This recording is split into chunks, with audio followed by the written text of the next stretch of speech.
ये कहानी बहुत ही ज्यादा मजेदार और बहुत ही इंटरेस्टिंग है। इस कहानी की स्टोरी कुछ इस तरह से है कि हमारा मेन कैरेक्टर अनाथ है, मतलब कि उसके पेरेंट्स नहीं है। वो एक नॉर्मल वर्ल्ड में नॉर्मल से लाइफ जी रहा था, नॉर्मल से गेम खेलते हुए। लेकिन एक दिन अचानक से ही उसे पता लगे बिना वो एक दूसरे वर्ल्ड में टेलीपोर्ट हो जाता है। वो वर्ल्ड मैजिकल वर्ल्ड थी, लेकिन वहाँ टेलीपोर्ट होने के बाद भी वो बहुत ही कमजोर था, जिस वजह से कहानी शुरू होते ही वो मरने लगा था। लेकिन तभी वो अचानक से अपने आप ही एक गॉडेस को वहाँ समन कर लेता है, जिसके बाद उसे गॉड की तरह पावर मिलती है। तो कहानी की शुरुआत में सबसे पहले हमें हमारे मेन कैरेक्टर यूना को दिखाया जाता है, जो कि अभी एयरपोर्ट से कहीं जा रहा था। जब वो वहाँ हेडफोन लगाते हुए चल रहा था, उसी दौरान टाइमलाइन में कुछ गड़बड़ होती है और एक पोर्टल सामने आ जाता है। यूना गाना सुन रहा था, इस वजह से उसका ध्यान वहाँ पर नहीं था। वो उस पोर्टल को पार कर लेता है और एक दूसरे पोर्टल में एंटर करता है, जिसके बाद वो एक दूसरी दुनिया में पहुंच चुका था। उसकी आंख तब खुलती है जब उसके सामने एक ड्रैगन भाग रहा था। वो देखता है कि वो एक अजीब सी जगह पर है, जबकि पहले तो वो एक हाई टेक एयरपोर्ट पर था। यहाँ उसे कुछ गर्ल्स भी दिखती है जो कि हवा में उड़ रही थी।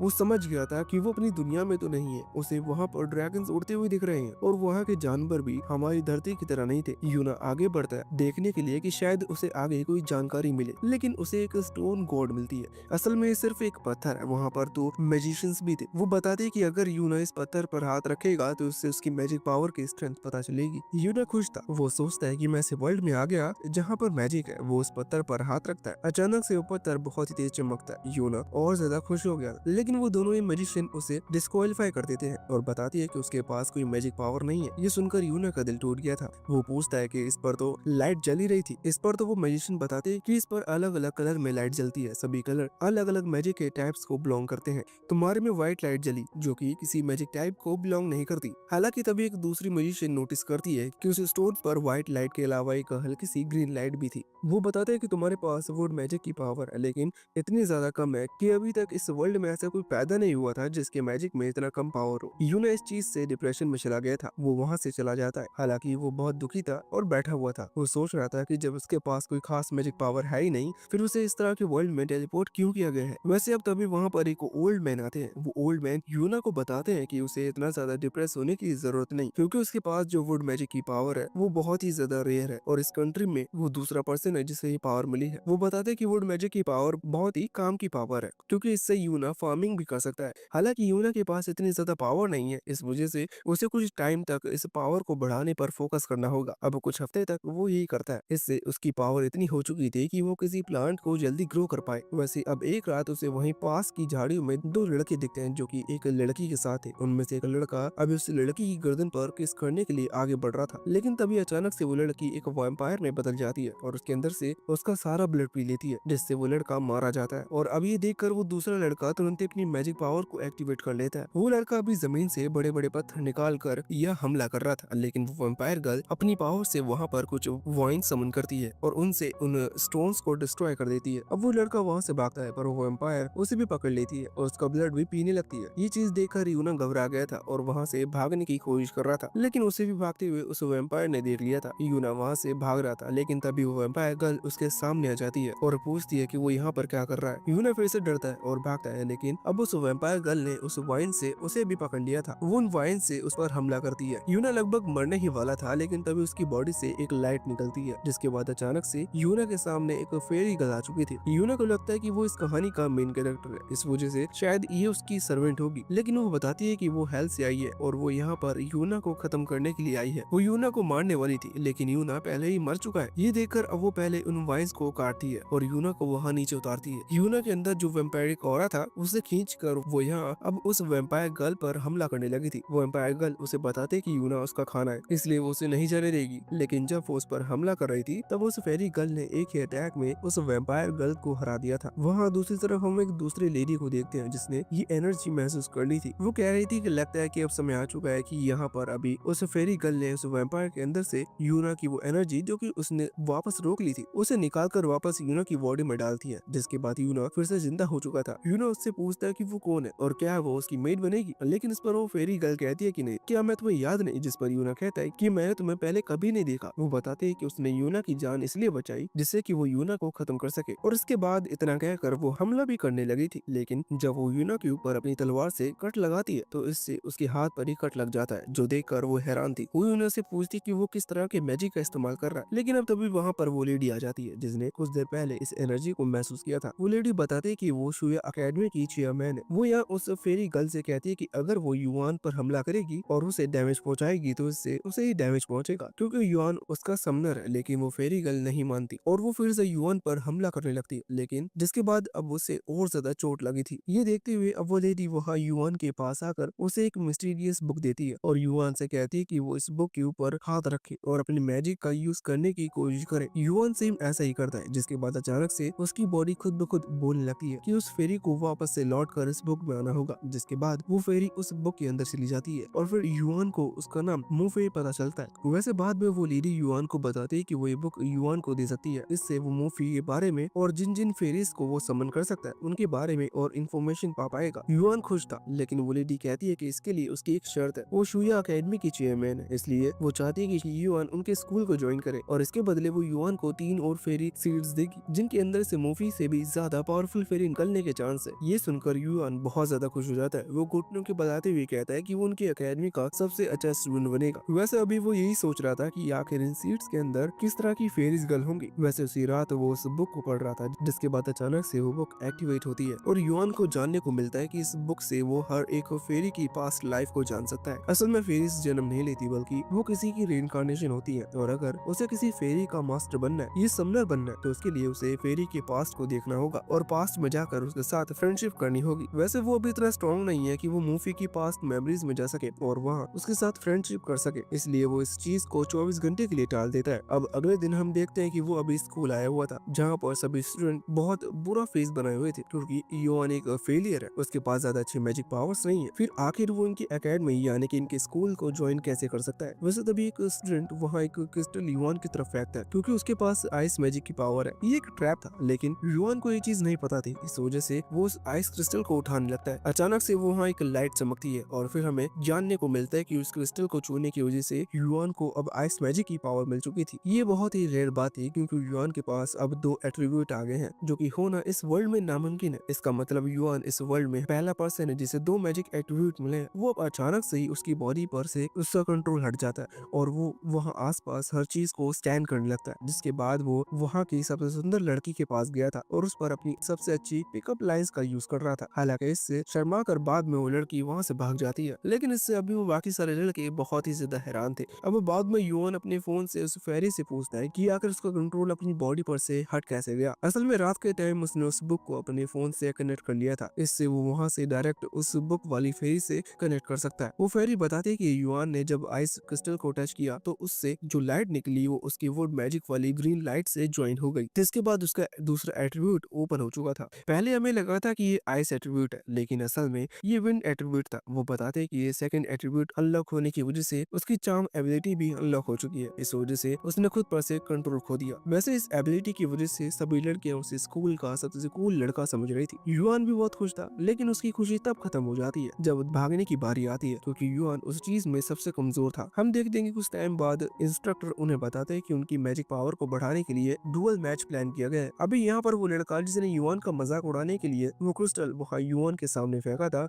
वो युआन को चैलेंज करता है। युआन को भी उसका चैलेंज एक्सेप्ट करना पड़ता है। वो दोनों आमने सामने थे। तभी हम वहाँ पर एक बग्गी को आता हुआ देखते हैं, जिसके अंदर इस कंट्री की प्रिंसेस बैठी हुई थी। वो भी उनका मैच देखेगी। अभी प्रिंसेस को इम्प्रेस करने के लिए वो लड़का सोच रहा था कि उसे युआन को बहुत ही बुरी तरह से हराना होगा। वो यहाँ पर युआन के ऊपर अपनी कोल्ड विंड का इस्तेमाल करता है, लेकिन युआन को उन्हें डोज करने में कोई प्रॉब्लम नहीं होती। तभी उस लड़के ने एक टोर्नेडो क्रिएट कर लिया था, जो कि सच में बहुत पावरफुल था। लेकिन तभी मूफी युआन से कहती है कि वो उसे समन कर सकता है। ये फाइट शुरू होने से पहले ही खत्म हो जाएगी, लेकिन युआन कहता है कि नहीं, वो खुद इस अटैक को रोकना चाहता है। वो यहाँ पर अपने वुड मैजिक का इस्तेमाल करने की कोशिश करता है, जिससे उसका नेचर मैजिक एक्टिवेट हो जाता है और वहाँ उसने उसी एक अटैक के साथ उस टोर्नेडो को खत्म कर दिया था। हालांकि इतनी पावर यूज करने की वजह से युआन अचानक से बेहोश हो चुका था। जब उसकी आंखें खुलती है तो वो एक विलेज के अंदर था, जो कि अभी जल रहा है। अभी युआन जब आगे बढ़ता है तो एक आदमी उसे पकड़ कर ले आता है और उससे मदद मांगता है। युआन घबरा गया था, पर तभी दूसरा आदमी आता है और उस पहले आदमी को वहाँ से ले जाता है। युआन घबरा कर पीछे हट रहा था। उसी दौरान उसे एक छोटी बच्ची दिखती है, जिसे बहुत तेज बुखार था। युआन एक गीला कपड़ा उसके सर के ऊपर रखता है, लेकिन वो बच्ची बेहोश हो जाती है। अभी युआन वहीं पर बैठा हुआ था। कुछ देर बाद 2 लड़के वहाँ पर आते हैं और कह रहे थे कि वो इस छोटी बच्ची को सील कर सकते हैं, जिससे उन्हें कुछ गोल्ड कॉइन मिल जाएंगी। लेकिन युआन उन्हें ऐसा करने से रोकता है, लेकिन वो युआन पर हमला करते हैं और उस लड़की को वहाँ से ले जाने लगते हैं। युआन उसे बचाने के लिए उनसे मार खाता है, जिस दौरान वो बेहोश होने वाला था। बेहोश होते वक्त उसे सामने मूवी दिखाई देती है और जब वो वापस से होश आता है तो वो वापस से वहाँ उस मैजिकल वर्ल्ड में लौट चुका था, जहाँ पर वो बुक वाली फेरी उसे बताती है कि वो अभी अभी मूवी की मेमोरीज से लौट कर आया है। वो फेरी से कहती है कि अगर उसे सच में किसी फेरी को कंट्रोल करना है या उससे अपने ऑर्डर फॉलो करवाने हैं तो इससे उसे अपने साथ दोस्ती करनी होगी, जिसके लिए उसे उसका पास्ट जानना जरूरी है। वो ये चीज टाल नहीं सकता। युआन ये बात समझ गया था। हालांकि बाद में वो अपने फोन से मूवी से भी बात करता है और उसे समझाता है कि वो कभी उस पर हुक्म नहीं चलाएगा। लाइक उसे जो ऑर्डर पसंद नहीं है वो ऑर्डर का नहीं कहेगा। लेकिन वो फिर कहती है कि अच्छी स्पीच थी, लेकिन उसे युआन पर बिल्कुल भी भरोसा नहीं है। वैसे अब तभी युआन को अभी एक आवाज सुनाई देती है। हम देखते हैं कि उसमें डूम के अंदर अभी दो गर्ल्स आई हुई थी। वो आपस में बात कर रही थी कि ये सभी सो चुके हैं, आखिर हमें आज कैसे अपना खाना बनाना चाहिए। ये सुनते हुए युआन समझ जाता है कि ये दोनों ही वैम्पायर है, लेकिन युआन बिल्कुल आवाज नहीं करता, क्योंकि अगर वो सिचुएशन में फंसा तो मूवी के समन होने से पहले ही वो मारा जा सकता है। लेकिन अब वो गर्ल खुद ही आगे बढ़कर अपना शिकार ढूंढने लगती है, पर उसी दौरान वहाँ पर किसी की एंट्री होती है। ये वैम्पायर किंग था। ये उनसे कहता है कि अभी हमें कुछ दूसरा काम है, इसलिए हमें यहाँ से चलना चाहिए। अगले दिन युआन वहाँ से वापस अपने घर लौट आया था, जहाँ पर वो कह रहा था कि ना जाने वो चेयरमैन कहाँ चली गई। अगर वो जल्दी नहीं मिली तो वो उस वैम्पायर के बारे में कैसे बताएगा, और अगर वो उन्हें वैम्पायर के बारे में नहीं बता पाया तो शायद कुछ इंसिडेंट के बाद उसका नंबर भी लग जाए और वो भी मारा जाए। अभी वो नूडल्स खा रहा था, लेकिन तभी उसे घर के बाहर से कुछ आवाज सुनाई देती है। वो समझ गया था कि शायद कोई वैम्पायर हो सकता है। वो बाहर आता है और उसे वहाँ पर एक लड़की दिखती है। वो तुरंत ही उसे पंच मारकर बेहोश कर देता है, और बाद में जब युआन उसका चेहरा देखता है तो युआन को पता लगता है कि ये इस कंट्री की प्रिंसेस है। अब ना जाने वो यहाँ पर क्या कर रही है, लेकिन युआन सोचता है कि अगर किसी को पता चला कि उसने प्रिंसेस पर हाथ उठाया तो शायद उसे एग्जीक्यूट कर दिया जाएगा। इसलिए अब वो प्रिंसेस को खींच कर घर में ले आता है। अभी वो बेहोश थी। युआन को भी सोना था, लेकिन जगह नहीं थी, इसलिए वो उसके पास ही सो जाता है। सुबह जब प्रिंसेस की नींद खुलती है तो उसे युआन पर शक होता है और वो उसे पंच मारती है। युआन उससे माफी मांगता है और बताता है कि गलतफहमी है। बाद में युआन उसके लिए नूडल्स बनाता है जो कि प्रिंसेस को बहुत ज्यादा पसंद आते हैं, लेकिन उसी दौरान उन्हें फिर से गेट पर किसी की नॉक करने की आवाज आती है। उन दोनों को लगा था ये वैम्पायर है। तभी एक वैम्पायर गर्ल वहाँ उस गेट को तोड़ देती है, लेकिन सही वक्त पर यहाँ युआन और प्रिंसेस दोनों ही एक दूसरे के रूम में छुप गए थे। हालांकि ग्लास का जार वहाँ नीचे गिरने वाला था, लेकिन युआन उसे गिरने से पहले रोक लेता है। हम देखते हैं कि वहाँ पर वो वैम्पायर लड़की अकेली नहीं थी, उसके साथ ही वैम्पायर भी थे। वो इंसानों की स्मेल पहचान देती है और वो अब दोनों इस रूम की तरफ बढ़ने लगे थे। वो यहाँ इस रूम के गेट को भी तोड़ देते हैं, लेकिन यूना और प्रिंसेस वहाँ से निकल चुके थे। यूना ने यहाँ पर अपने वुड मैजिक की पावर का इस्तेमाल किया था। अभी भागते हुए वो लोग जंगल में पहुंच जाते हैं, जहाँ यूना प्रिंसेस से पेड़ के पीछे छुपने का कह रही थी, लेकिन अब वो छुपाती उससे पहले ही वो दोनों वैम्पायर वहाँ आ जाते हैं। पर सही समय पर यूना मूफी को समन कर लेता है। मूफी अभी उन पर हमला कर उन्हें दूर हटा देती है, जिसके बाद वो अपनी एक सीक्रेट टेक्निक का इस्तेमाल कर रही थी, लेकिन उस टेक्निक का इस्तेमाल करने से उसे कुछ टाइम लगता है, जिसका फायदा उठाते वो फिर से वो दोनों वैम्पायर उस पर हमला कर रही थी। लेकिन तभी मूफी हेल फायर का इस्तेमाल करते हुए उनकी बॉडी को जलाने लगती है। जब वो दोनों ही वैम्पायर वहाँ से निकलने की कोशिश करती है तो वो देखती है कि वो एक इनविजिबल बैरियर के अंदर कैद हो चुकी है, लेकिन अब वो बैरियर अचानक से टूट जाता है, क्योंकि अब वहाँ पर वैम्पायर किंग आ चुका था। वो दोनों वैम्पायर गर्ल्स सोचती हैं कि वो बच गई, लेकिन वैम्पायर किंग उन दोनों को ही खत्म कर देता है, जिसके बाद अब वैम्पायर किंग और मूफी की फाइट होना शुरू हो गई थी। यहाँ वो बुक वाली फेरी यूना को बताती है कि वो लेवल 8 पर पहुंच चुका है, उसकी पावर पहले से ज्यादा बढ़ गई है। लेकिन यूना का ध्यान अभी वहाँ सामने था, क्योंकि मूफी वैम्पायर किंग से हार रही थी। यूना उस बुक वाली फेरी से पूछता है कि क्या वो मदद करने के लिए कुछ नहीं कर सकते, जिस पर वो बुक वाली फेरी कहती है कि वो मदद कर सकते हैं, लेकिन इसके लिए यूना को मूफी की स्पिरिचुअल वर्ल्ड में जाना होगा।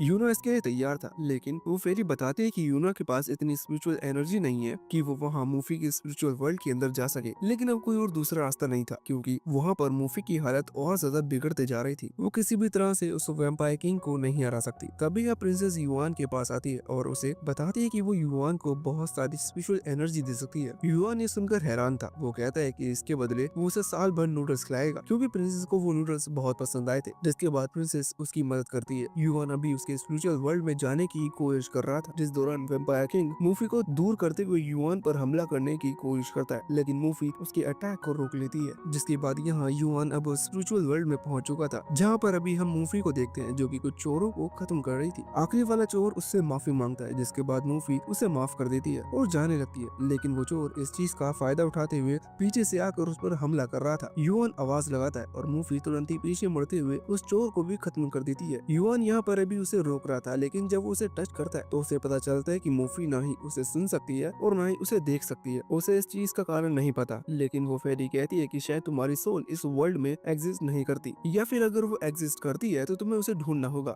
युआन को कुछ ज्यादा समझ में नहीं आया था, लेकिन अब वो मूवी के पीछे जाने लगा था। मूवी वहाँ से आगे बढ़ते हुए एक लड़के से मिलती है। उस लड़के के पास एक तलवार थी जो कि मूवी को पसंद आती है। वो उस तलवार को मांग रही थी, लेकिन वो लड़का बताता है कि ये बेचने के लिए नहीं है, जिसके बाद मूवी वहाँ से चली जाती है। युआन अभी उस लड़की को देख रहा था। वो सोच रहा था कि आखिर इसने मूवी को मना कैसे किया। वैसे अगले सीन में हम देखते हैं कि अभी अगले दिन ये लड़का वहाँ उस जगह के बच्चे के साथ खेल रहा था, जिस दौरान मूवी भी सामने वाले घर की खिड़की से इसको देखते हैं। ये उसे हाई करता है, लेकिन वो भी खिड़की लगा देती है। अभी मूवी कहीं गई हुई थी। जब वापस लौट कर आती है तो वो देखती है कि कुछ लोग उस लड़की को मार रहे हैं और वो लड़का एक छोटी बच्ची को बचाने की कोशिश कर रहा है। ये देखते हुए मूवी को वही टाइम याद आता है जब युआन ने उसकी मदद की थी। वो यहाँ उन लोगों पर हमला करने लगती है, लेकिन वो लोग भी मूवी पर हमला करते हैं। पर उस दौरान वो पहचान लेते हैं कि मूवी तो एक फेमस किलर है। वो डरकर वहाँ से भाग गए थे। बाद में वो लड़का भी मूवी को थैंक्स कह रहा था। साथ ही वो मदद के लिए मूवी को तो तोहफे में तलवार भी देता है। मूवी उस तलवार की धार को चेक करती है और इसके बाद वो उस लड़की से प्रॉमिस करती है कि वो उसकी मदद करेगी जब भी उस लड़के को मदद की जरूरत होगी। युआन ये सुनकर पागल हो रहा था और कह रहा था कि ये इस लड़के की चाल में कैसे फंस सकती है। वो सिर्फ इसके ऊपर ट्रिक का इस्तेमाल कर रहा है। वहाँ दूसरी तरफ अभी प्रिंसेस को बहुत तकलीफ हो रही थी, क्योंकि युआन तब से स्पिरिचुअल वर्ल्ड के अंदर है और इसके लिए उसे स्पिरिचुअल एनर्जी तब से प्रिंसेस दे रही है।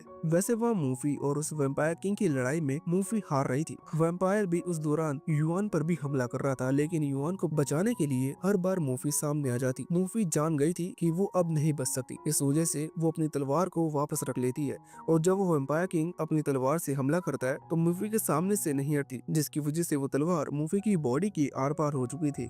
लेकिन अब मूवी अपने वर्ल्ड से एक स्पेशल टेक्निक का इस्तेमाल करते हुए उसे उस वैम्पायर किंग को अपने ब्लड चेन में फंसा लेती है। वो तब तक आजाद नहीं हो सकता जब तक कि मूवी नहीं मारी जाती, लेकिन अब वो खेल भी नहीं सकता, इसलिए वो कुछ नहीं कर पाएगा। मूवी चाहती थी कि वो अपने आखिरी सांस तक युआन को प्रोटेक्ट करे, लेकिन वो तब तक ही वैम्पायर किंग को रोक सकती है जब तक वो मारी नहीं जाती। यहाँ दूसरी तरफ युआन जो कि अभी उस स्पिरिचुअल वर्ल्ड में है, वो भी वहाँ से आगे बढ़ रहा था और वो यही बात कर रहा था कि आखिर वो क्या करे जिससे कि वो यहाँ मूवी को दिखाई दे और उससे अपनी बात कह सके। तभी वो उसी लड़के को देखता है जो कि मूवी को बाय कह रहा था। अभी जब मूवी वहाँ से चली जाती है तो युआन उस पर चिल्लाता है, लेकिन ना जाने कैसे पर उस लड़के ने भी युआन की बात सुन ली थी। हालांकि इसके बाद युआन चिल्लाते हुए पूछता है कि आखिर वो मूवी को फंसाने की कोशिश क्यों कर रहा है, क्योंकि युआन जानता था कि ये लड़का सही नहीं है। वो लड़का यहाँ पर अपना नाम एन्यू बताता है। ये बस युआन के नाम से बिल्कुल उल्टा था। वो कहता है कि मूवी उसके लिए एक टूल की तरह है, लेकिन युआन कहता है कि ये सही नहीं है, पर एन्यू उसकी बात पर ध्यान नहीं देता। अगले दिन हम देखते हैं कि अन्यू मूवी से मिलने के लिए गया था। जब मूवी को आवाज सुनाई देती है तो वो गेट खोलते हुए अन्यू को नीचे गिरा देती है और उसकी गर्दन पर तलवार रख देती है। वो पूछती है कि तुम यहाँ पर क्या कर रहे हो, जिस पर वो बताता है कि वो बस उसके लिए खाना लेकर आया था। हालांकि उसे नीचे गिराने के चक्कर में खाना भी नीचे गिर चुका था। मूवी खाना उठा रही थी, पर अन्यू कहता है कि नहीं, तुम्हें ऐसा करने की जरूरत नहीं, मैं तुम्हें दूसरा खाना ला दूंगा। और इसके बाद अब वो यहाँ से चला गया था। वैसे युआन अभी चिल्ला कर उसे समझाने की कोशिश कर रहा था कि अन्यू सिर्फ उसकी फीलिंग के साथ खेल रहा है, लेकिन मूवी को उसकी बात सुनाई नहीं देती। उसी शाम हम देखते हैं कि मूवी और अन्यू दोनों उस टाउन के सबसे सेफ टावर के ऊपर आए हुए थे। यहाँ पर अन्नू बताता है कि वो एक ट्रैवलर है और वो उस टाउन में ट्रेजर ढूंढते हुए घूम रहा था। वो यहाँ इतने समय इसलिए रुक गया क्योंकि उसे मूवी पसंद है। वो सोचता है कि मूवी उसकी जर्नी में उसका साथ दे। हालांकि मूवी को डर था क्या वो सच में अपनी पिछली लाइफ यानी कि एक किलर वाली लाइफ को छोड़ सकती है। अगले दिन हम देखते हैं कि मूवी फिर से कुछ चोरों को खत्म कर रही थी। रास्ते में उसे अन्नू मिलता है, जिसे देखकर वो अपनी तलवार छुपा लेती है, क्योंकि वो सोच रही थी कि अगर अन्नू ने उसे तलवार के साथ देखा तो शायद उसे अच्छा न लगे। वैसे अन्नू बताता है कि वो खाने के लिए कुछ सामान लेने के लिए गया था, तो वो दोनों साथ में घर चल सकते हैं। लेकिन मूवी कहती है कि वो कुछ देर बाद आएगी और फिर अन्नू उसे जाने को कहती है। अभी मूवी दुखी थी कि उसने अन्नू से झूठ कहा, लेकिन जब वो घर पहुंचती है तो वहाँ पर अन्नू ने उसके लिए खाना रेडी कर लिया था। तो वो बताता है कि ये डिश उसे उसकी मदर ने बनाना सिखाया था। अभी मूवी बहुत ही ज्यादा खुश थी, लेकिन युआन यहाँ पर बार बार यही कह रहा था कि आखिर मूवी उसके झूठ को क्यों नहीं पहचान पा रही। वो हर बार उसे धोखा ही दे रहा है। वैसे मूवी बता देती है कि असल में वो एक किलर है। अन्नू कहते हैं कि उसे इस चीज से कोई फर्क नहीं पड़ता क्योंकि वो उसे पसंद करता है। मूवी बताती है कि जब वो बहुत छोटी थी तब उसकी मदद किसी ने नहीं की, इसलिए उसने फैसला किया कि वो खुद को ताकतवर बनाएगी, जिससे अगर कोई उसकी मदद न करने भी आए तो वो खुद की मदद कर सके। अन्य कहता है कि उसे मूवी के पास से कोई मतलब नहीं, वो उसके साथ फ्यूचर देखता है न कि पास। वैसे अब मूवी ने डिसाइड कर लिया था कि वो अन्यू की जर्नी में साथ देगी।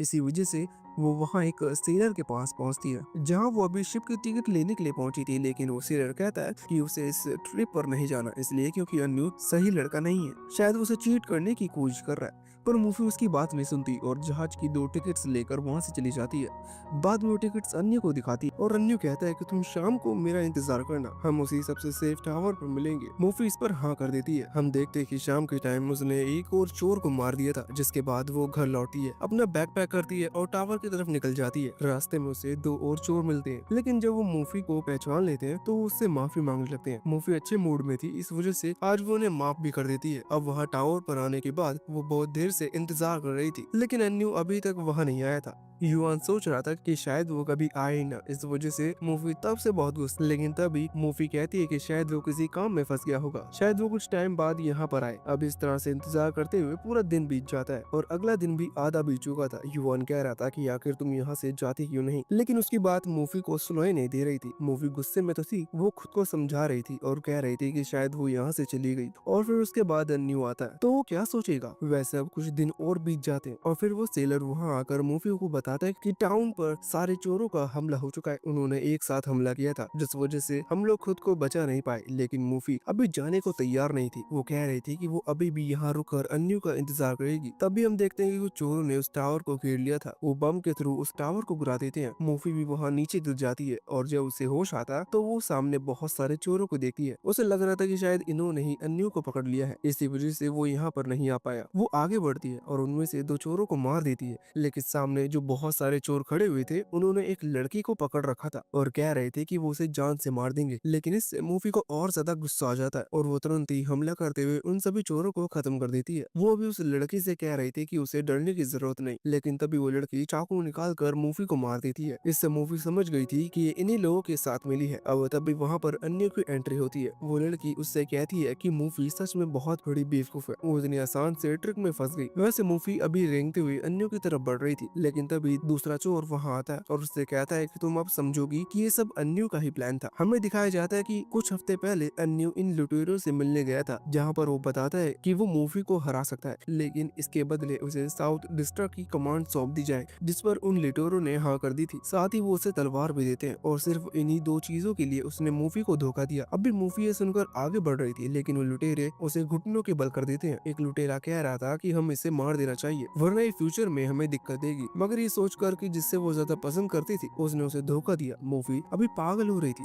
वो जोर से चिल्लाती है, लेकिन तभी हम देखते हैं कि अचानक से वहाँ आसपास के लुटेरे मरने लगते हैं और फिर वहाँ पर कुछ फेरीज की एंट्री होती है। वो फेरीज उस टाउन को डिस्ट्रॉय करने लगती है और ये देखते हुए अभी मूवी अपनी तलवार उठाती है और अन्यू पर हमला करने के लिए आगे बढ़ जाती है। हालांकि तभी एक दूसरी फेरी ने सामने आकर उसके अटैक को रोक दिया था। यहाँ पर अन्यू कह रहा था कि तुम कुछ भी कर लो, लेकिन तुम मुझे नहीं मार सकती और तुम्हें ऑलरेडी एक चाकू लगा हुआ है, इसलिए तुम भी ज्यादा टाइम तक जिंदा नहीं रहोगी, लेकिन अगर तुम चाहो तो मैं तुम्हें बदला लेने में मदद कर सकता हूँ। वो अपने पास से फ्लावर निकालता है और कहता है कि अगर तुम परमिशन दो तो तुम एक फेरी बन सकती हो, लेकिन रेनकार्नेशन वर्ल्ड में। अब रेनकार्नेशन वर्ल्ड में अन्यू से बदला लेने के लिए मूवी ने इस चीज के लिए हाँ कर दी थी। इसके बाद अन्यू अपने उस फ्लावर पर अपनी मैजिक पावर का यूज करती है और फ्लावर ग्लो करने लगता है। वैसे इसके बाद अभी युवान अन्यू से कह रहा था कि आखिर उसने ऐसा क्यों किया, ऐसा करने से उसे क्या मिला। तो इस पर अन्यू उसे जवाब देता है कि वो इस वर्ल्ड को एक गेम की तरह समझता है। असल में अन्यू ही युआन का अपोजिट सोल है और युआन का सपना है कि वो इस दुनिया को जीतना चाहता है। वो कहता है कि तुम मेरी सोल हो, इसका मतलब तुम्हारा भी यही ड्रीम होगा, और वैसे भी ये वर्ल्ड गेम की तरह है, इसलिए मैंने सिर्फ मूवी का यूज किया। ये सुनकर युआन को गुस्सा आ जाता है। युआन उसे पकड़ता है और कहने लगता है कि तुम्हें मूवी को ठीक करना होगा, लेकिन अन्यू वहाँ से गायब होकर दूसरी जगह पर आ जाता है और कहता है कि तुम बहुत कमजोर हो, तुम कुछ नहीं कर सकते, और फिर वहाँ से गायब हो जाता है। युआन जब पूछता है कि अभी अभी क्या हुआ, तो वो बुक वाली फेरी उससे कहती है कि अन्नू सिर्फ एक सोल पार्टिकल है, इसलिए तुम उससे बात कर सकते थे,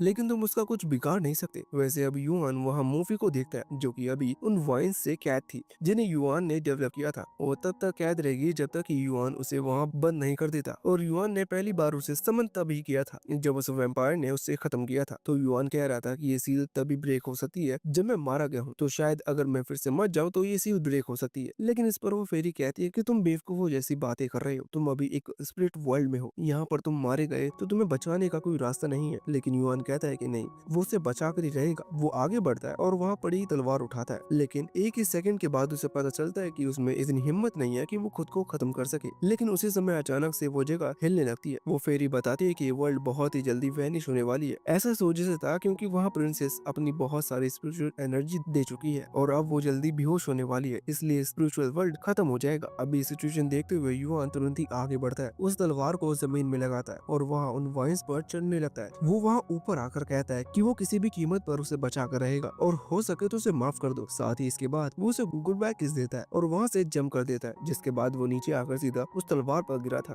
या उसकी ये बात सुनकर मूफी को वापस से वही अन्य वाली मेमोरीज दिखने शुरू हो जाती है, लेकिन इस बार वो यहाँ युआन को नोटिस कर पा रही थी। वो समझ जाती है कि युआन ने उसे कई बार वार्न करने की कोशिश की थी, लेकिन उसी ने उस पर ध्यान नहीं दिया और अब यहाँ युआन को तलवार लगने की वजह से वो वाइन्स डिस्ट्रॉय हो जाती हैं और मूवी आजाद हो जाती है। लेकिन जब वो नीचे आकर युआन को देखती है तब युआन मर चुका था। वो कह रही थी आखिर उसने सिर्फ उसके लिए अपनी जान क्यों दी। वो कहती है कि वो अपनी पूरी लाइफ युआन के साथ जीना चाहती थी, लेकिन उसके पास इतनी पावर नहीं कि अब वो फिर से युआन को रिकवर या फिर जिंदा कर सके, इसलिए अब उसके पास जिंदगी भर अकेले रहने के अलावा और कोई रास्ता नहीं है। वो इसी दुख के साथ वहाँ से आगे बढ़ने लगी थी, पर उसी दौरान युआन को होश आ जाता है और वो उसका पैर पकड़ लेता है। अब युआन को नहीं पता था कि आखिर वो बच कैसे गया, लेकिन वो कह रहा था कि तुम्हारी ये जो स्पीच थी वो दिल को छूने वाली थी, शायद इसी वजह से मैं फिर से जाग गया। वैसे ही सुनने के बाद मूफी को थोड़ी शर्म आ जाती है और वो गुस्से में अपनी तलवार आगे कर लेती है। वो कहती है कि मैं आज तुम्हें जिंदा नहीं छोड़ूंगी, लेकिन ये सुनकर युआन घुटनों के बल आता है और उससे माफी मांगने लगता है। वो बताता है कि वो प्रिंसेस की हेल्प से यहाँ आया है, उसी ने अपनी स्पिरिचुअल एनर्जी दी थी मुझे यहाँ तक पहुँचाने के लिए। अभी सुनने के बाद मूफी युआन को माफ कर देती है। वैसे अभी युआन उससे कहता है कि उस वैम्पायर किंग को हराने के लिए हमें अपनी तलवार मिलानी होगी, तभी तुम उसे हरा पाओगी। तभी वो दोनों साथ मिलते हैं और मूफी कहती है कि अब वो पूरी लाइफ उसी के साथ रहेगी। इसके बाद अब वो वापस से रियल वर्ल्ड में आ गए थे, जहाँ पर हम देखते हैं कि अभी अपनी लगभग सारी स्पिरिचुअल एनर्जी देने की वजह से प्रिंसेस बेहोश हो चुकी थी, लेकिन अब युआन उसे वहाँ नीचे लिटा देता है और उसके बाद आगे आता है। वो कहता है कि अब हमें अपनी पूरी पावर लगानी होगी, जिसके बाद मूफी की स्पिरिट युआन के अंदर एंटर करती है और युआन की बॉडी चेंज होने लगती है। वो बहुत ही ज्यादा ताकतवर हो चुका था, जिसके बाद वो अपनी बहुत ही पावरफुल अटैक का इस्तेमाल करता है। अभी वैम्पायर किंग को लग रहा था कि वो युआन को हरा देगा, इसलिए वो भी अटैक करने के लिए आगे बढ़ रहा था, लेकिन युआन उसके अटैक को रोक देता है। यहाँ पर युआन का अटैक भी वैम्पायर किंग ने डोज कर दिया था। इस वजह से युआन अब अपनी पावर से उन वॉइस को समन करता है। वो उनसे हमला कर रहा था, लेकिन वैम्पायर किंग उन्हें भी रोक लेता है। अब उनकी लड़ाई वहाँ हवा में होने लगी थी। उनकी तलवार कई बार टकराती है, लेकिन बाद में युआन उस पर तेजी से हमला करते हुए उसे जमीन पर गिरा देता है। लेकिन अभी भी वो वैम्पायर किंग मरा नहीं था। वो फिर से हमला करने के लिए उठ गया था, लेकिन युआन फिर से उस पर बहुत ही खतरनाक अटैक करता है, जिसके बाद वहाँ नीचे की जगह डिस्ट्रॉय हो चुकी थी। ये देखने के बाद युआन कह रहा था कि शायद अब वैम्पायर किंग नहीं बचा है, लेकिन मूफी उससे कहती है कि नहीं, वो अभी भी जिंदा है। हालांकि वो सामने नहीं था, इसी वजह से मूफी युआन से कह रहा था कि तुम्हारा शुक्रिया, तुम्हारे बिना हम उसे नहीं हरा पाते। युआन ये भी कहता है कि हम अब साथ में हैं, तो इस वर्ल्ड में आगे की जर्नी हम साथ में ही कंटिन्यू करेंगे। वैसे तभी युआन उसके सर पर वो सिंग देखता है और उससे पूछने लगता है कि क्या ये लकड़ी के बने हैं, जिस पर मूफी को गुस्सा आता है और वो उसे पंच करते हुए नीचे गिरा देती है। वो कहती है कि तुम्हें कभी भी एक फेरी के हॉर्न्स को टच नहीं करना चाहिए। वैसे अब तभी वहाँ पर उस 6 मील लेडी की एंट्री होती है। वो ये देखकर खुश थी कि युआन ने उस वैम्पायर किंग को हरा दिया। वो यहाँ युआन के 2 फेरी सीट्स देती है। उस वैम्पायर किंग को हराने के बाद युआन उसे थैंक्स कहता है और तुरंत ही मूवी को लेकर वहाँ से भाग जाता है, क्योंकि उसे 6 मील लेडी थोड़ी सी अजीब लगती है। अगले दिन हम देखते हैं कि अब इस इंसिडेंट के बाद युआन इतना थक चुका था कि वो स्कूल में सो रहा था, लेकिन तभी वहाँ पर 2 न्यू ट्रांसफर स्टूडेंट की एंट्री होती है और ये और कोई नहीं बल्कि मूवी और वो प्रिंसेस ही थी। टीचर उन्हें इंट्रोड्यूस कराते हैं। अभी सभी स्टूडेंट मूवी को देखकर बहुत ही ज्यादा हैरान थे और बहुत लकी फील कर रहे थे कि मूवी उनकी क्लास में है, लेकिन यहाँ मूवी और प्रिंसेस दोनों ही युआन के अगल बगल में आकर बैठ जाती हैं। युआन उन्हें देखता है तो वो हैरान हो गया था। वो उनसे पूछता है कि आखिर वो यहाँ पर क्या कर रही हैं और यहाँ पर क्यों आई। ये सुनकर बाकी स्टूडेंट को बहुत गुस्सा आ रहा था कि युआन आखिर उनसे बात क्यों कर रहा है, लेकिन जब वो स्टूडेंट यहाँ युआन को मूवी और प्रिंसेस के साथ बहुत ही कैजुअली तरीके से बात करता हुआ देखते हैं तो बहुत जेलस फील करते हैं और बाद में उसे खत्म करने के लिए उसके पीछे पड़ गए थे। लेकिन युआन भागते हुए किसी तरह से उनसे बच जाता है और वह लाइब्रेरी के बाहर पहुंच जाता है। वो सोच रहा था कि अब वो यहाँ आ ही गया है तो क्यों ना वो कुछ मैजिक बुक्स यहाँ से ले जाए, जिससे कि वो अपने मैजिक को स्ट्रॉन्ग बना सके। लेकिन अंदर आने के बाद अभी लाइब्रेरियन उससे पूछ रही थी कि वो यहाँ क्या कर रहा है, जिस पर युआन कहता है कि उसे ऐसी मैजिक बुक चाहिए जो उसके वुड मैजिक को स्ट्रॉन्ग बना सके और जिससे वो प्लांट मैजिक को भी यूज कर पाए। ये सुनकर लाइब्रेरियन उसे 2 स्क्रोल देती है। उसने वैसे तो बहुत सारे स्क्रोल समन किए थे, पर वो बताती है कि युआन का लेवल इतना नहीं है कि वो 2 से ज्यादा स्क्रोल एक टाइम पर समझ पाए और सीख पाए। वैसे युआन तो उस स्क्रोल से ही बहुत ज्यादा खुश था। वो उसे लेकर आ जाता है। रात के टाइम अभी उस लेक के पास था और बहुत खुशी से चिल्ला रहा था कि फाइनली अब वो उनकी मदद से प्लांट मैजिक का यूज कर उन फेरी सीड्स को इवॉल्व कर पाएगा। लेकिन अब तभी वो बुक वाली फेरी उससे कहती है कि इसका कोई मतलब नहीं है, क्योंकि वो उस मैजिक की मदद से फेरी सीड्स को बिल्कुल भी इवॉल्व नहीं कर सकता। ये सुनकर युआन बहुत ही ज्यादा डिप्रेस हो गया था, लेकिन वो कहता है कि आखिर तुमने ये बात मुझे पहले क्यों नहीं बताई, मुझे फालतू में कोई बुक्स पढ़ने का शौक नहीं है। इस पर वो फेरी कहती है कि मैंने जानबूझकर ये नहीं बताया और ना तुम कभी बुक नहीं लेते। अभी युआन जब वो एनसाइक्लोपीडिया ले ही आया है तो वो फेरी उसे एब्सॉर्ब कर लेती है, इससे उसका पेट भर गया था। हालांकि फिर वो युआन को समझाती है कि इन फेरी सीड्स के ऊपर एक सील होती है, तुम इन्हें नेचुरली ग्रो कर सकते हो। युआन वहाँ पानी में कुछ नॉर्मल सीड डालता है जो कि बहुत ही जल्दी फ्लावर में बदल जाते हैं, क्योंकि युआन ने यहाँ पर अपने मैजिक प्लांट का इस्तेमाल किया था। और उसके बाद वो सारे सीड्स को भी डालता है। उस पर वो मैजिक का यूज नहीं कर सकता, इसलिए उसे इंतजार करना होगा। लेकिन कुछ देर में अभी कुछ नहीं हुआ था और अगले दिन भी कुछ नहीं हुआ था। वो इसी तरह से इंतजार करना चाहता है, वो इसी तरह से इंतजार करता रहता है। वैसे इसके बाद अब सीन चेंज होता है और हम वैम्पायर किंगडम के अंदर आते हैं, जहाँ हमें जानने को मिलता है कि अभी जो वैम्पायर की यहाँ पर आया है वो असल में उनका लॉर्ड नहीं है, क्योंकि उनका लॉर्ड कोई और ही है। उसने खुद उस वैम्पायर नाइट को वैम्पायर किंग बनाकर कुछ लोगों के साथ भेजा था, जिससे कि वो उन्हें ऑर्डर दे सके। वो यहाँ पर आकर बताता है कि उसके साथी मारे जा चुके हैं और वो मूफी को पकड़ नहीं पाया। इस पर वैम्पायर लॉर्ड कहता है कि उसे किसी भी कीमत पर मूफी चाहिए, लेकिन वो नाइट बताता है कि मूफी को उसका मास्टर मिल चुका है। लेकिन असली वाला वैम्पायर लॉर्ड कहता है कि तो फिर उस मास्टर को खत्म कर दो, लेकिन किसी भी तरह से मूफी को यहाँ पर लेकर आओ। अब इसके बाद हम वापस से युआन के पास आते हैं। उसने अभी बहुत टाइम तक इंतजार किया था उस फेरी सीड के इवॉल्व होने का, और अब फाइनली पानी में हलचल होना स्टार्ट होती है। इसके बाद एक बड़ा सा प्लांट वहाँ पानी से बाहर निकल कर आता है, जिसके फ्लावर के अंदर वो यंग फेरी थी। उसे देखने के बाद युआन बहुत ही ज्यादा खुश था, लेकिन मूफी उसे तैयार होने को कहती है। युआन को ये चीज समझ नहीं आती और तभी अचानक से वो फेरी उन पर हमला कर देती है। मूफी अभी उसे रोकने की कोशिश कर रही थी। वो फेरी कह रही थी कि युआन अभी उसका मास्टर नहीं बन सकता, क्योंकि वो उसकी बहन को उसके साथ इवॉल्व नहीं कर पाया। तभी लेकिन एक लाइट चमकती है और हम वहाँ पर एक दूसरी फेरी को देखते हैं, जो कि दूसरे फ्लावर से आई थी, और ये असल में इस पहली वाली फेरी की सिस्टर है। ये दोनों ही एक दूसरे से मिलकर बहुत खुश थे। इसके बाद दोनों ही फैसला करती है कि वो युआन को अपना मास्टर बना लेगी। युआन तो ये सोचकर बहुत ही ज्यादा खुश था और उससे नोज ब्लीड हो रही थी, लेकिन वो तभी नोटिस करता है कि मूफी उसके पीछे खड़ी हुई है। इसलिए वो चुपचाप फोन निकालता है और सामने करके उस कॉन्टैक्ट को साइन कर लेता है और उन दोनों का मास्टर बन जाता है। हालांकि मूफी को लग रहा था कि युआन बहुत ही लालची लड़का है, लेकिन युआन कहता है कि नहीं, वो उनका मास्टर सिर्फ इसलिए बन रहा है जिससे कि वो उन्हें फ्री कर सके और बाद में फेरीज अपने फ्यूचर का डिसीजन खुद ले सके। अगले दिन चेयरमैन युआन को वहाँ उसके ऑफिस में बुलाती है और बताती है कि जो वैम्पायर यहाँ आया था उसे खुद वैम्पायर लॉर्ड ने भेजा था और वो यहाँ पर प्रिंसेस को लेने के लिए आया था। अब हमें जानने को मिलता है कि असल में वैम्पायर लॉर्ड मूफी के साथ साथ प्रिंसेस को भी पकड़ना चाहता है। उसका पहला मकसद प्रिंसेस को पकड़ना था, लेकिन अब उसे मूफी के बारे में भी पता चल चुका है। चेयरमैन कहते हैं कि तुम प्रिंसेस को लेके यहाँ से जाओ। अब युआन वहाँ से निकलने वाला था, लेकिन तभी वो लाइब्रेरियन उससे आकर मिलती है और उसे क्रिस्टल देती है। वो कहती है कि तुम अलग अलग आइलैंड पर सफर करोगे, तो मैं चाहती हूँ कि वहाँ पर तुम्हें कोई अलग टाइप का मैजिक मिले। अब युआन उस क्रिस्टल को लेकर वहाँ से चला गया था। अगले सीन में हम देखते हैं कि वो एक जंगल में पहुंच चुके थे, जहाँ पर युआन अभी उस बुक वाली फेरी से कह रहा था कि वो इस स्टोन को भी खा ले, मतलब कि अब्सॉर्ब कर ले, जिससे कि वो फिर से पहले की तरह इवॉल्व कर सकती है। वैसे वो बाद में नोटिस करता है कि वहाँ सिर्फ वो मूफी और प्रिंसेस है, मतलब कि वो पहले वाली दो फेरीज वहाँ नहीं है। वो उनसे पूछता है तो प्रिंसेस बताती है कि वो सामने लेक की तरफ गई है। अभी युआन सोच रहा था कि शायद वहाँ पर जाकर उसे स्विमिंग करने को मिलेगा, इसी वजह से वो तुरंत ही वहाँ से भागता है। साथ ही प्रिंसेस भी एक्साइटेड होकर वहाँ से इस तरफ भाग रही थी, लेकिन वहाँ पर पहुँचने के बाद वो दोनों एक बड़े से ड्रैगन को देखते हैं। उसे देखने के बाद दोनों का रिएक्शन बिल्कुल अलग अलग था। वैसे वो ड्रैगन यहाँ पर फायर ब्लास्ट से इन पर हमला करता है, लेकिन युआन पहले एक बैरियर क्रिएट कर उसके अटैक को रोक लेता है। वो ड्रैगन कह रहा था कि तुमने मेरी टेरिटरी में आने की हिम्मत कैसे की,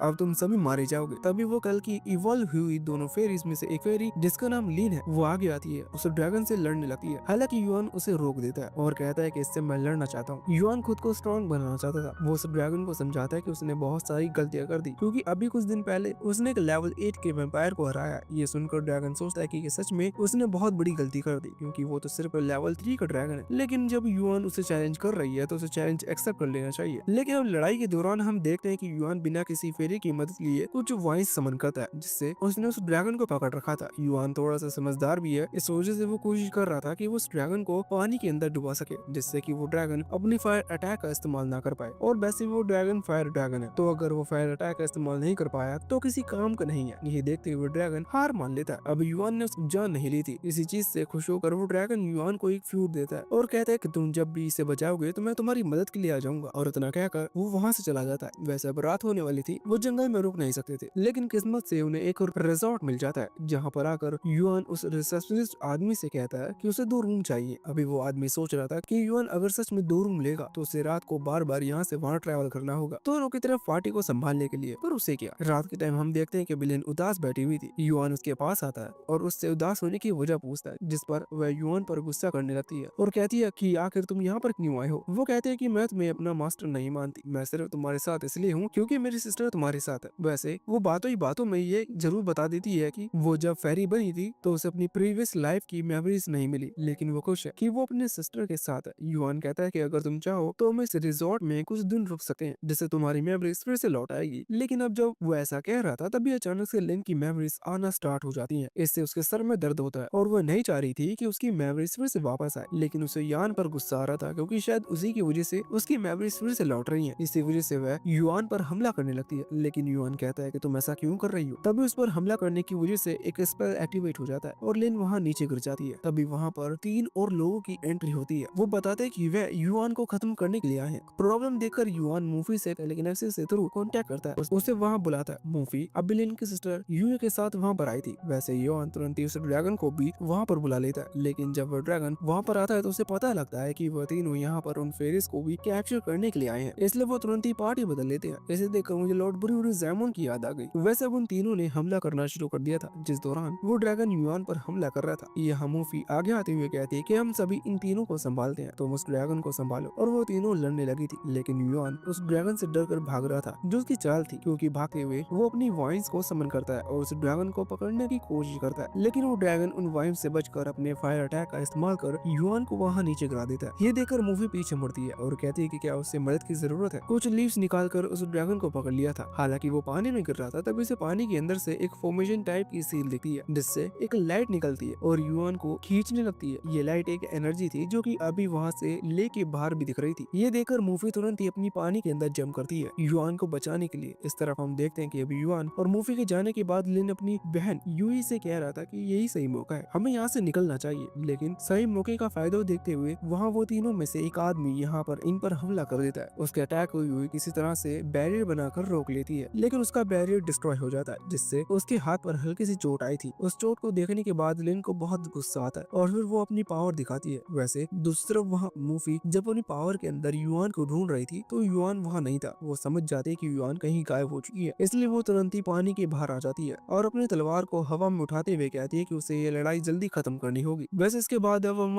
युआन को देखते हैं, जो कि किसी दूसरे आइलैंड पर पहुंच चुका था। वो भी आसपास की जगह देख रहा था कि तभी उसे वहाँ पर अन्य दिखाई देता है। वो उसे यहाँ पर वेलकम कर रहा था। अभी युआन को समझ में नहीं आता कि वह कहाँ पर है, लेकिन इस दौरान वहाँ पर एक लड़की आती है। वो कहती है कि तुम्हारे हाथ पर चोट लगी हुई है और फिर वो जबरदस्ती उसके हाथ पर बैंडेज लगा देती है। युआन उसकी शक्ल देखकर उसे पहचान जाता है कि उसे लग रहा था कि वह लिन है, लेकिन जब वह लड़की जाने लगी थी तो युआन उससे एक बार उसका नाम पूछता है, तो वो बताते हैं कि वो यूई है। अब जब वो वहाँ से चली जाती है तो युआन एन्यू से पूछता है कि वह कहाँ पर है। इस पर एन्यू कहता है कि वो एक स्पेशल वर्ल्ड में है। ये वर्ल्ड लिन की मेमोरी से बनी हुई एक सेपरेट वर्ल्ड है। वह यहाँ पे कहता है कि अगर तुम उसे हील करना चाहते हो तो तुम्हें यहाँ पर उसकी सारी मेमोरी को देखना होगा और उसे बचाना होगा, लेकिन युआन कहता है कि नहीं, उसे अब अपनी रियल वर्ल्ड में लौटना है। तो ये सुनकर एन्यू समझ जाता है कि युआन उसकी बात नहीं सुनेगा, इसलिए वो तुरंत ही उसे वापस भेज देता है। हालांकि वो वापस गया नहीं था, क्योंकि अब उसकी हालत फिर से मूवी की मेमोरी वाली वर्ल्ड की तरह हो गई थी। वो किसी को दिखाई नहीं देगा और न ही सुनाई देगा, वो सिर्फ यहाँ पर सब कुछ देख सकता है। अभी एन्यू आगे बढ़ता है और पेड़ पर से ड्रैगन को नीचे गिराता है। ये ड्रैगन बेबी ड्रैगन था और ये असल में वही है जिससे युआन की रियल वर्ल्ड में फाइट चल रही थी। एन्यू उस ड्रैगन से कहता है कि वो उसे जाने दे, लेकिन उसके बदले उस ड्रैगन को उसका काम करना होगा। ड्रैगन डर कर उसकी बात मान जाता है। एन्यू कहता है कि तुम्हें यूई पर नजर रखनी है। ड्रैगन जाता है उस पर नजर रखने के लिए। बाद में जब वो आता है तो वो बताता है कि यूई एक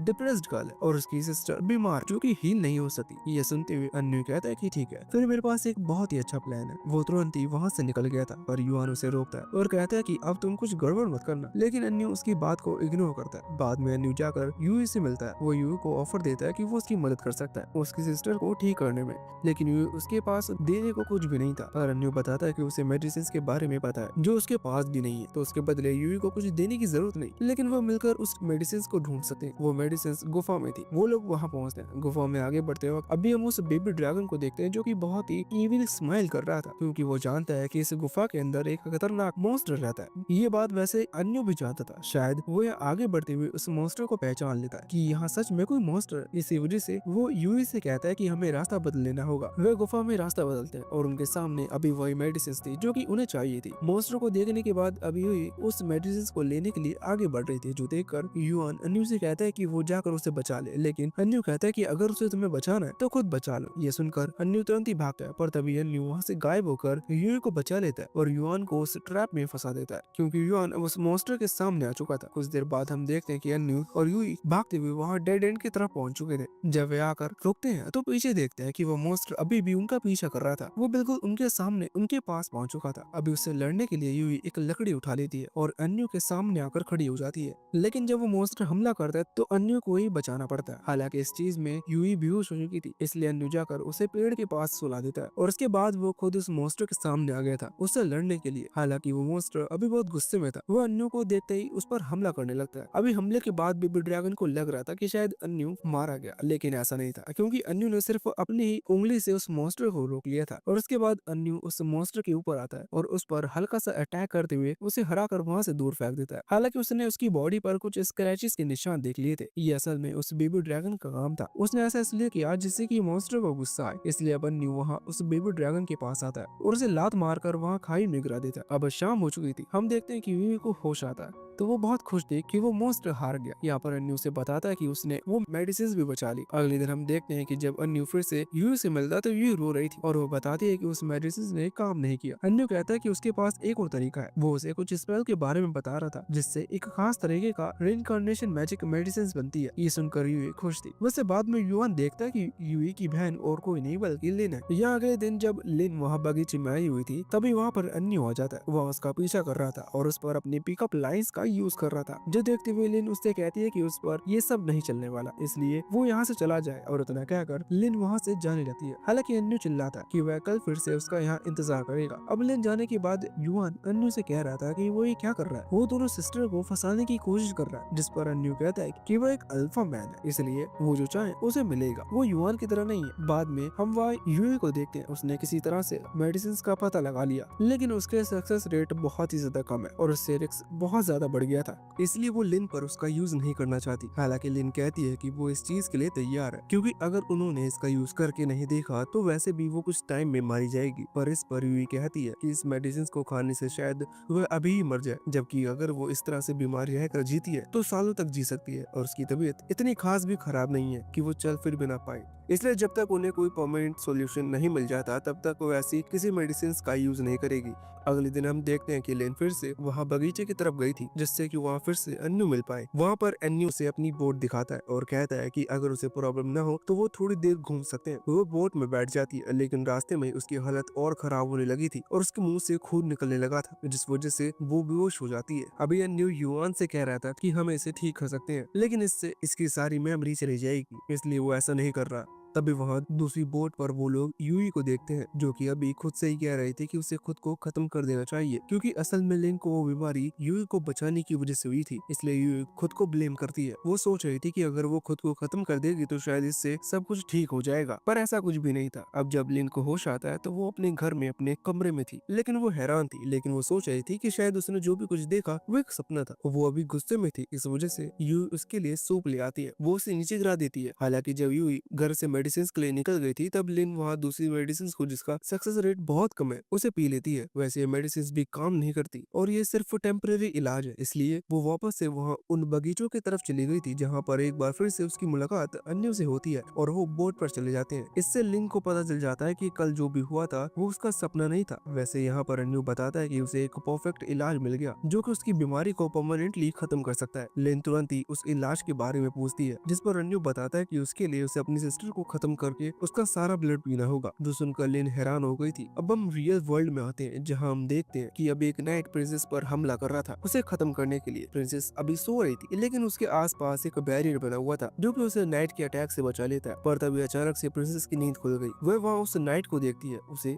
हक कर लेती है। वो कहती है कि तुम यहाँ पर असल में उसकी सिक्योरिटी के लिए रखा गया है, एक स्पेशल नाइट था। वो कहती है कि शायद तुम यहाँ पर भी मुझे बचाने के लिए आए हो। वैसे तभी वहाँ पर उन्हें आवाज सुनाई देती है। ये आवाज बाहर से आई थी। प्रिंस समझ जाती है कि शायद उन पर हमला हुआ है। वो तुरंत ही उस नाइट के साथ वहाँ बाहर आ जाती है। यहाँ बाहर हम देखते हैं कि अभी लिन और यूई दोनों ही पकड़ लिए गए थे। मूवी उन तीनों से फाइट कर रही थी। फाइट के दौरान वहाँ प्रिंसेस और वो नाइट पहुँचते हैं। प्रिंसेस नाइट से कहती है कि वो उन्हें खत्म कर दे। वैसे इस दौरान लिन और यूई ने खुद को आजाद कर लिया था, लेकिन वो नाइट यहाँ उन तीनों पर हमला करने की बजाय उन दोनों को यानी कि यूई और लिन पर हमला कर देते हैं। यहाँ पर अभी वो तीनों दुश्मन उस नाइट से कह रहे थे कि आखिर उसने प्रिंसेस को अभी तक क्यों नहीं मारा। लेकिन अब यहाँ से सीन चेंज होता है और हम वापस से लिन की उस मेमोरी वर्ल्ड में आ जाते हैं, जहाँ हम देखते हैं कि अभी लिन ने यूई और अन्य को साथ देख लिया था। अभी यूई कह रही थी कि वो अब लिन का ख्याल नहीं रख सकती, वो उसके लिए एक बोझ बन चुकी है। वो चाहती है कि वो खुद की लाइफ मजे से जिए, इसलिए वो कल से वो छोड़ देगी। ये सब देखने के बाद लिन हैरान थी। वो वहाँ चुप कर रो रही थी क्योंकि वो अपनी बहन को खत्म नहीं कर सकती और उसकी जान बचाने का सिर्फ एक ही तरीका है कि उसे अपनी बहन को मारना होगा। और साथ ही साथ उसे एक प्यार में धोखा मिला, तो इससे उसका गुस्सा और ज्यादा बढ़ चुका था। रात के टाइम हम देखते हैं कि अभी यूई खाना बनाते वक्त लिन से कह रही थी कि वे आज आखिरी बार उसके लिए खाना बना रही है, क्योंकि कल वो उसे छोड़कर जाने वाली है, क्योंकि उसे अपना प्यार मिल चुका है। लेकिन ये सुनते हुए लिन फैसला करती है कि ये उसकी बहन को खत्म करने का सही मौका है। वो तुरंत ही एक चाकू निकाल लेती है और यूई की तरफ बढ़ने लगती है, लेकिन वो जल्दी ही समझ गई थी कि वो अपनी बहन को खत्म नहीं कर सकती, इसलिए वो रुक जाती है। पर तभी यूई घूमते हुए उस चाकू को खुद को मार लेती है और कहती है कि वो बच सकती है, कि वो उसे वहाँ उस लेक के पास लेके चले। लिन तुरंत ही उसे उठाकर वहाँ लेक के पास ले आती है। यहाँ पर अभी यूई लिन से माफी मांग रही थी और कह रही थी कि मुझे माफ करना, मैं एक अच्छी बहन नहीं बन पाई, मुझे तुम्हें ऐसे दिखाना पड़ा जैसे कि मैं तुम्हें हेट करती हूँ, लेकिन ऐसा कुछ भी नहीं था। अब वहाँ पर अन्यू भी आ गया था। वह बताता है कि यूई ने खुद को सेक्रीफाइस किया है तुम्हें ठीक करने के लिए। यहाँ पर यूई की सोल जा चुकी थी, मतलब कि वो मारी जा चुकी है, लेकिन लिन अपनी बहन को सेक्रीफाइस कर खुद जिंदा नहीं रह सकती थी। इस वजह से वो उसे उठाती है और वहाँ लेक के अंदर जाने लगती है। युआन उन दोनों को रोकने की कोशिश कर रहा था, लेकिन ना ही वो उन्हें रोक सकता है, ना ही उनसे कुछ कह सकता है। तभी अन्यू कहता है कि मेरे पास एक तरीका है जिससे तुम दोनों फिर से मिल सकते हो। वो उन्हें एक फ्लावर देता है और कहता है कि अगर तुम परमिशन दो तो रिकार्नेट हो सकती हो फेरीज बनकर। इस पर लिन ने हाँ कर दी थी। इसके बाद वो फ्लावर को टच करती है और वो उन दोनों के आसपास एक एनर्जी फैलने लगती है, जिसके बाद वहाँ पर एक प्लांट ग्रो हो गया था और वो दोनों उस प्लांट के अंदर चली गई थी। वो बताती है कि तुम अगले वर्ल्ड में फेरी सीड की मदद से रिकॉर्नेट होगी। वैसे युआन अभी बहुत गुस्से में था, इसलिए वो यहाँ अन्यू पर हमला कर देता है। हालांकि अन्यू उसके अटैक को डोज कर लेता है, लेकिन युआन रुकता नहीं। वो बार बार उस पर हमला कर रहा था। अब अन्यू उसके हर एक अटैक को डोज करते हुए उसे लात मारता है और नीचे गिरा देता है और कहता है कि मैंने इन दोनों की मदद की है और इन्हें बचाया है, तुम आके मुझ पर हमला क्यों कर रहे हो। जिस पर युआन कहता है कि तुम इस पूरे वर्ल्ड को और यहाँ के लोगों को सिर्फ गेम और गेम के एक्टर्स की तरह समझ रहे हो, जबकि ऐसा नहीं है, तुम्हें दूसरों के बारे में भी सोचना चाहिए। लेकिन अन्य उस पर हमला कर उसे नीचे गिराता है और कहता है कि तुम कितनी भी कोशिश क्यों न कर लो, लेकिन तुम फ्यूचर को चेंज नहीं कर सकते। वैसे अब इसके बाद अचानक से युआन नोटिस करता है कि वह वर्ल्ड रिस्टार्ट हो चुका है और अब युआन भी वहाँ की चीजों को टच कर सकता है। इसका मतलब अब उसे भी वो सब देख पाएगा। अब यहाँ पर फिर से युआन अन्यू पर हमला कर रहा था। युआन उसके आर पार हो जाता है और अन्यू कहता है कि तुम मुझ पर अब हमला नहीं कर सकते, तुम बाकियों को दिखाई दोगे और तुम उनसे बात कर सकते हो, लेकिन तुम फिर भी इस वर्ल्ड में क्या दो, तुम इस वर्ल्ड से तभी निकल पाओगे जब तुम लिन और यू के पास को चेंज कर दोगे। अब युआन उसके लिए तैयार था। हर चीज बिल्कुल सेम तरीके से होती है। युआन ने देखने के लिए कि वो सच में चीजों को छू सकता है कि नहीं, तो उसने एक पेड़ को पंच किया जिससे उसके हाथ पर चोट लगी थी। तब भी वहाँ पर यूई आती है और कहती है कि तुम्हारे हाथ पर चोट लगी है। उसके बाद में वो जबरदस्ती उसके हाथ पर बैंडेज बांध देती है। बाद में युआन और यूई को फिर से मुलाकात होती है। युआन कहता है कि उसके पास लिन के लिए एक मेडिसिन है, लेकिन बाद में यूई बताती है कि उसने यह मेडिसिन पहले ही ट्राई कर ली थी, ये कुछ भी काम नहीं आई। युआन कहता है कि कोई बात नहीं, हम कोई दूसरा इलाज ढूंढ लेंगे। लेकिन अब वो रात आ चुकी थी जब यूई लिन को किसी तरह से मैनिपुलेट कर मना लेती है कि वो उसे खत्म कर दे। लिन भी चाकू लेकर यूई को खत्म करने जा रही थी, लेकिन उसके नजदीक भी पहुंचे इससे पहले युआन वहां आ जाता है और चिल्लाते हुए उन दोनों से कहता है कि तुम दोनों अब बस कर दो, तुम दोनों ही एक दूसरे को धोखा दे रही हो, इसका कोई फायदा नहीं है। इससे अच्छा तो तुम ऐसे ही आराम से पूरी लाइफ जियो, क्योंकि तुम में से कोई एक भी मरेगा तो दूसरा अपने आप ही मर जाएगा। इतना कहते हुए वो चाकू छीन लेता है और वह खिड़की पर लगा देता है। ये सुनने के बाद वो दोनों सिस्टर रोने लगी थी। युआन सोचता है कि शायद उसने फ्यूचर बदल लिया। जब वह बाहर आता है तो युआन उससे कहता है कांग्रेचुलेशन, तुमने तो सब कुछ सही कर दिया, लेकिन फिर भी तुम अब कुछ भी बदल सकते हो, क्योंकि एक बार जो हो गया वो हो गया, अब उसे चेंज करना नामुमकिन है। युआन रोने लगता है और सोचता है कि उसने इतनी मेहनत की लेकिन इसका कोई फायदा नहीं हुआ। तभी अचानक से वहाँ एक दूसरी जगह पर टेलीपोर्ट हो जाता है, जहाँ पर अभी वो लिंक को देख पा रहा था। लिन उससे कहती है कि भले ही जो पास्ट में हुआ तुम उसे चेंज नहीं कर पाए या फिर कोई भी उसे चेंज नहीं कर सकता, लेकिन लिन वो सारी चीज याद कर रही थी जो युआन ने उसे बचाने के लिए किया था। वो युआन को थैंक यू कहती है और उससे माफी मांगते हुए उसे किस भी करती है। थोड़ी देर बाद हम देखते हैं युआन पानी के अंदर एक वाटर टोर्नेडो क्रिएट करते हुए उन क्लोन्स को डिस्ट्रॉय कर देता है और उसके बाद वो उसी असली वाले नाइट पर भी हमला कर सीधा ब्रिज पे आता है। अभी वो नाइट हिलने की भी हालत में नहीं था, इसलिए युआन एक बड़ी सी एनर्जी बॉल क्रिएट करता है जो कि बहुत पावरफुल थी और उसकी मदद से वो उस नाइट को खत्म करने वाला था, लेकिन वो ऐसा करे इससे पहले ही प्रिंसेस सामने आ जाती है और कहती है कि वो इस नाइट को ना मारे। अब युआन उसकी बात मान लेता है और उस अटैक को आसमान की तरफ कर देता है। वहाँ पर एक बहुत तेज धमाका होता है। वैसे अब लड़ाई खत्म हो चुकी थी, इस वजह से मूफी और लिन वहाँ युआन की बॉडी से वापस आ जाते हैं। यहाँ नीचे आने के बाद अभी प्रिंसेस उस नाइट पर चिल्ला रही थी और कह रही थी कि आखिर तुमने युआन पर हमला करने की कोशिश क्यों की, वो बहुत ताकतवर है। जिसके बाद हम लिन को देखते हैं, वो उस फ्लावर के ऊपर आ गई थी। वो बताती है कि भले युआन ने इसकी मेमोरी को सही करने की कोशिश की, लेकिन वो अंत में सही नहीं हुई। असल में तो उसने अपनी सिस्टर को मारा ही है, इसी वजह से वो खुद को इसके लिए माफ नहीं कर सकती। हालांकि अब वो दुखी नहीं है, लेकिन वो इस लेक के अंदर एक स्पिरिट बनकर रहना चाहती है। वो कहती है कि तुम्हें कभी मेरी मदद की जरूरत हो तुम कह सकते हो, मैं आ जाऊंगी। यहाँ पर यूई लिन से पूछ रही थी कि वो उसके बिना कैसे रहेगी, जिस पर लिन कहती है कि अब से युआन और बाकी सभी उसकी फैमिली है, उसे लिन को बुलाना होगा। अभी यूई दुखी नहीं थी, वो युआन से थैंक्स कहती है क्योंकि युआन ने कुछ ऐसा किया है जिसकी वजह से अब उसकी सिस्टर दुखी नहीं है, इसलिए यूई खुश है। वो तुरंत ही वापस से युआन की फोन के अंदर चली जाती है। ये अभी मूफी युआन से कह रही थी कि उसने प्रॉमिस किया था कि वो उसके स्पिरिट वर्ल्ड को वापस रिबिल्ड करेगा, क्या वो ये बात भूल गया? जिस पर युआन कहता है कि नहीं, वो अपने प्रॉमिस कभी नहीं भूलता। इसके बाद मूफी भी वापस उसके फोन में चली जाती है। वैसे वहां भी प्रिंसेस खड़ी हुई थी। अभी जाते वक्त प्रिंसेस युआन को एक और फेरी सीट दिखाती है और कहती है कि ये उसे एक गुफा के अंदर मिला था। इसे देखकर युआन का मूड खराब हो गया था क्योंकि अब उसे फिर से एक साइको फेरी के साथ डील करनी होगी। लेकिन अब इसी के साथ ये पार्ट यहीं पर एंड हो जाता है।